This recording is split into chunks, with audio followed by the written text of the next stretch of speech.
Selamat siang, salam damai sejahtera untuk kita semua. Perkenalkan, kami dari kelompok 4 yang beranggotakan 3 orang.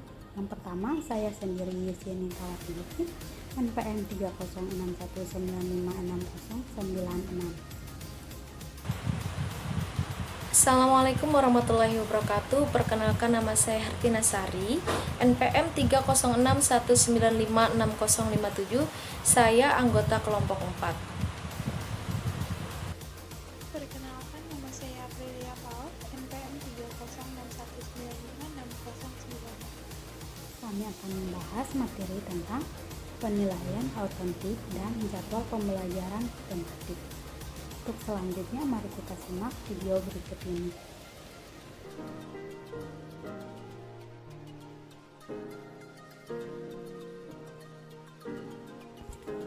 Adapun materi yang akan dibahas adalah yang pertama penilaian autentik dan yang kedua jadwal pembelajaran tematik.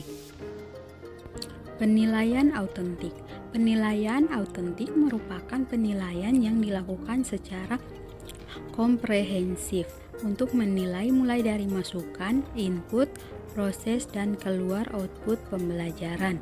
Penilaian autentik adalah penilaian yang mengharuskan siswa untuk menunjukkan pengetahuan, sikap, keterampilan, dan kemampuannya dalam situasi yang nyata atau real life situation.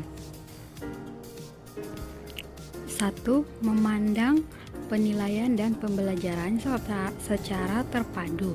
Yang kedua, menilai kesiapan proses dan hasil belajar peserta didik secara utuh. Yang ketiga, holistik atau kompetensi utuh merefleksikan sikap, keterampilan, dan pengetahuan. Yang keempat, relevan dengan pendekatan ilmiah dalam pembelajaran.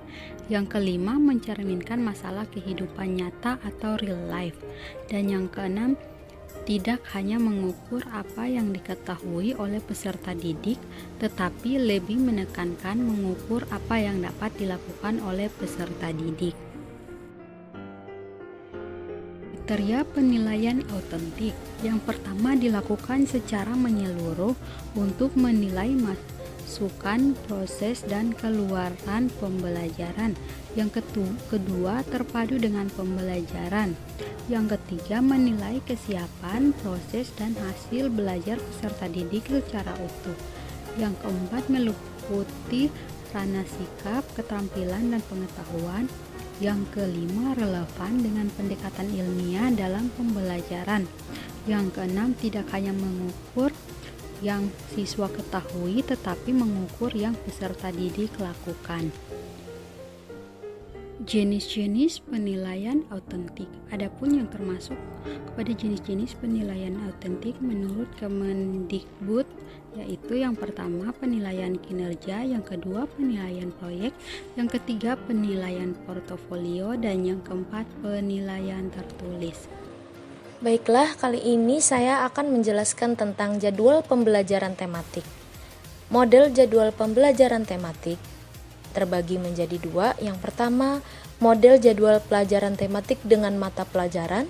Yang kedua, model jadwal pelajaran tematik secara terintegrasi.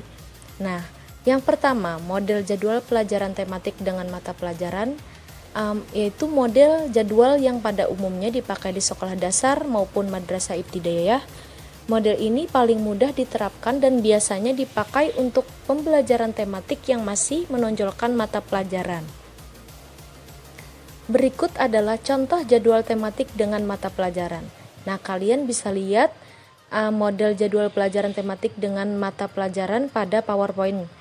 Di sana ada contoh, ada waktu, ada mata pelajaran, ada hari Senin, Selasa, Rabu, Kamis, Jumat, sampai Sabtu. Kemudian yang kedua, model jadwal pembelajaran tematik secara terintegrasi. Nah, jadwal pelajaran yang menggunakan tema-tema bukan mata pelajaran. Oleh karena itu, dalam jadwal pelajaran tidak tertulis nama-nama mata pelajaran, tema-tema yang digunakan dalam pembelajaran satu semester. Berikut contoh jadwal pelajaran tematik secara terintegrasi. Nah, kalian bisa melihat pada PowerPoint model jadwal pelajaran tematik secara terintegrasi. Di sana ada tanggal serta jadwal tema pada tabel. Strategi merancang jadwal pembelajaran tematik. Ada 2 strategi, yaitu yang pertama menggunakan dengan cara merancang jadwal pelajaran tematik dengan mata pelajaran. Yang harus dilakukan dengan cara ini yaitu semua guru yang ada di kelas, baik guru kelas, guru pendidikan agama, guru penjas, dan guru lain yang terlibat di kelas, bersama-sama menyusun jadwal. Menyusun jadwal dengan menggunakan tabel yang berisi mata pelajaran dan jam pelajaran. Setelah itu, semua guru bermusyawarah menentukan tema yang akan digunakan. Cara yang kedua yaitu dengan cara merancang jadwal pelajaran tematik secara terintegrasi. Hal yang harus dilakukan dengan cara ini yaitu yang pertama, semua guru yang ada di kelas, baik guru kelas, guru pendidikan agama, guru penjas, serta guru lain yang terlibat di kelas bersama-sama menyusun jadwal. Kemudian, kegiatan ini dilakukan sebelum memulai tahun ajaran baru. Guru bermusyawarah menentukan tema-tema yang akan digunakan dalam pembelajaran tematik selama setahun. Setelah itu, baru guru menyusun kegiatan harian dan menentukan subtema yang akan diajarkan untuk 1 atau 2 minggu. Nah, jadi itu tadi 2 cara merancang jadwal pembelajaran tematik. Demikian presentasi dari kelompok kami. Apabila ada salah kata dalam penyampaian, kami memohon maaf. Sekian dan terima kasih.